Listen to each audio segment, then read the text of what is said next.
PNG at constitutional crossroads as opposition escalates MONC to Supreme Court. By Red Alert Team PNG Online News, January 6, 2026. Port Moresby, Papua New Guinea, has entered what the opposition describes as a critical constitutional moment, with plans confirmed to escalate the rejection of a motion of no confidence, MONC, against the Prime Minister to the Supreme Court.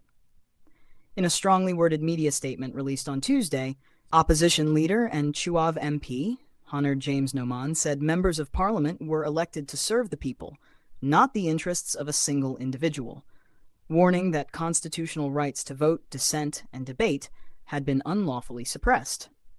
The statement centers on events of 29th of October 2025, when the Private Business Committee, PBC, chaired by the Speaker of Parliament, rejected a MONC against the Prime Minister. The opposition argues that the decision amounted to a direct defiance of the Constitution and long-standing Supreme Court precedent governing votes of no confidence.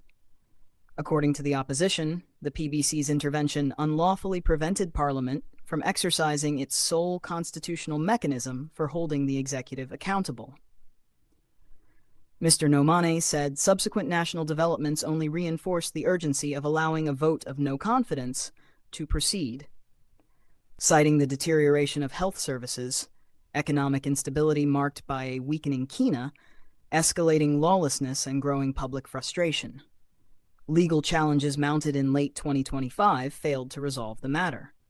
An application by East Sepik Governor Alan Bird was dismissed, while a separate case brought by Mr. Nomane, application by Nomane, 2025 SC 2834, was struck out on technical grounds relating to standing. The opposition now argues that Papua New Guinea faces a constitutional crossroads in 2026 due to conflicting Supreme Court interpretations of Section 145 of the Constitution, which governs motions of no confidence. Mr. Nomane pointed to earlier landmark decisions, including special reference by Fly River Provincial Executive Council, 2010, SC 1 57, application by NAMA, 2015, SC 1617, and application by Nomane, 2025, SC 2721, in which the Supreme Court firmly upheld Section 145 as the exclusive constitutional code for no-confidence motions. In those rulings, the Court emphasized that Parliament could not impose additional restrictions through standing orders or other mechanisms, and that the PBC had no authority to block such motions. Those judgments, the opposition said, protected the doctrine of executive accountability and reinforced members' rights under Sections 50, 111, and 115 of the Constitution, as well as the principle of collective responsibility under Section 141. However, more recent rulings in application by Alan Bird, 2025, and application by Nomane, 2025, SC 834, adopted a markedly different approach. In those cases, the Supreme Court upheld the 2025 constitutional amendment introducing Section 145.5, accepted the PBC's rejection of the MONC based on an extended 18-month prohibition period, and declined to revisit the broader constitutional implications for parliamentary oversight.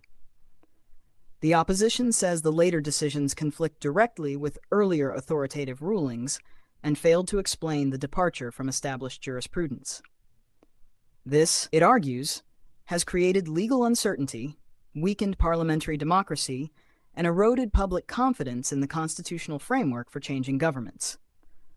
A motion of no confidence is the only constitutional mechanism available to Parliament to remove a Prime Minister who has lost the confidence of the House, the statement said.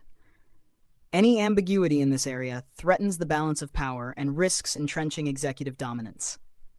Mr. Nomane confirmed that the opposition will now seek Supreme Court intervention to reconcile the conflicting lines of authority and provide a definitive interpretation of Section 145 and its relationship to Section 141. He said the move comes amid growing national frustration over what he described as failed policies, declining services in health, education, transport, and policing, struggling state-owned enterprises, and an unprecedented public debt burden of approximately $65 billion. The country is tired of lip service, Mr. Nomane said, adding that the situation would continue to deteriorate unless the court settles the law, upholds the Constitution, and Parliament is recalled to allow a vote to proceed. The media statement was approved for release by Honor James Nomane, MP, member for Chuave and leader of the opposition.